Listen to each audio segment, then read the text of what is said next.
This is WFYI News Now. It's October 4th, and I'm Zach Bundy.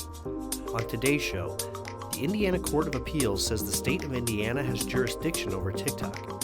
2 current school board members are unopposed for their seats on the Decatur Township School Board for the November election. A recent report by the U.S. Department of Agriculture shows that 2.8 million Indiana households experienced food insecurity last year.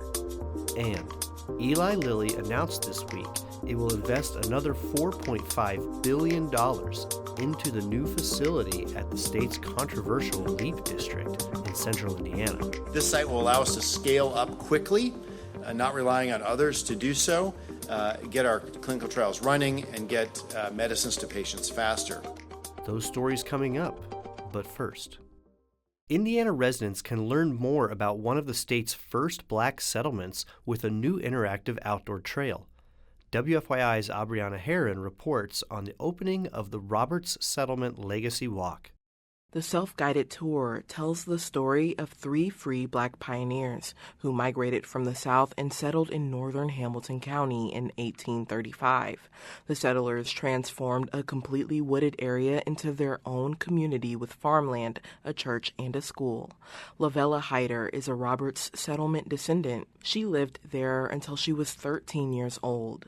As one of the few remaining black settlements in Indiana, we're fortunate to have been able to preserve an extensive amount of our distinguished pioneering history. Along the Legacy Walk, there are photographs, maps, research materials, and other graphics for people to see. The project took over 8 years and around $400,000 in grant funding to complete. I'm Abriana Herron.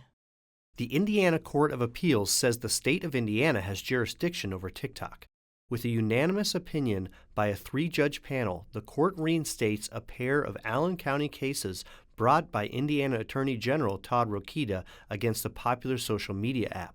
Rokita argued in his lawsuits filed in 2022 that the app exposed children to inappropriate content and did not adequately inform users that their personal information could be exposed to the Chinese government. Rokita said those actions by TikTok and its parent company ByteDance violated Indiana's Deceptive Consumer Sales Act. Appellate Court Judge Paul Mathias says the company made more than $46 million in Indiana in 2021 and has users in the state. Mathias writes that in sending the cases back to the Allen County Superior Court, the Court of Appeals is merely saying the state has a legal right to challenge the company's actions. Mathias also writes the Court of Appeals is not making a decision on the evidence of those original cases. A spokesperson for the Attorney General says that the state is looking forward to continuing its fight against the company. 2 current school board members are unopposed for their seats on the Decatur Township School Board for the November election. WFYI's Abriana Herron has more. 2 of the 5 seats on the Decatur School Board are up for election. In both cases, only the incumbent is on the ballot with no challengers. Larry Taylor is the current president of the school board and has served on the board for more than 2 decades. Estella Vandeventer is the board's current vice president. The board members' new 4-year terms will start in January and go through the end of 2028. Decatur is a district in southwest Marion County that educates roughly 6,700 students. This school year is the first for Superintendent Scott Collins, who started his role in July. Voter registration ends October 7th, and early voting begins October 8th. The election is November 5th. I'm Abriana Herron. Go to our website, WFYI.org, for a voter guide on all Marion County School Board races. A recent report by the United States Department of Agriculture shows that 2.8 million Indiana households experienced food insecurity last year.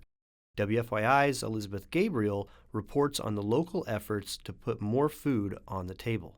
About 12% of Indiana families have faced food insecurity in the past 3 years.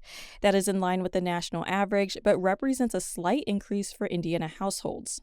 Bread of the World is a Christian advocacy organization fighting against world hunger. The Indiana chapter is urging state lawmakers to expand the child tax credit. Research shows it helped reduce food hardship in 2021. Bread for the World Indiana will host an event, Nourish Our Future, Seeds of Hope for Indiana's Children, to help families address food insecurity. I'm Elizabeth Gabriel. And for our final story today, Eli Lilly announced Wednesday it will invest another $4.5 billion into a new facility at the state's controversial Leap District in central Indiana.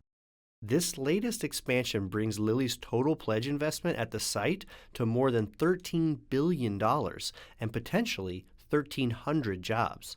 The project will be a joint research and medicine manufacturing facility. Lilly CEO Dave Ricks says it's the most ambitious expansion agenda in the company's history. This site will allow us to scale up quickly, not relying on others to do so, get our clinical trials running, and get medicines to patients faster. Criticism of the Leap District has been centered on how much money the state has poured into it, as well as whether there will be enough water resources to support it.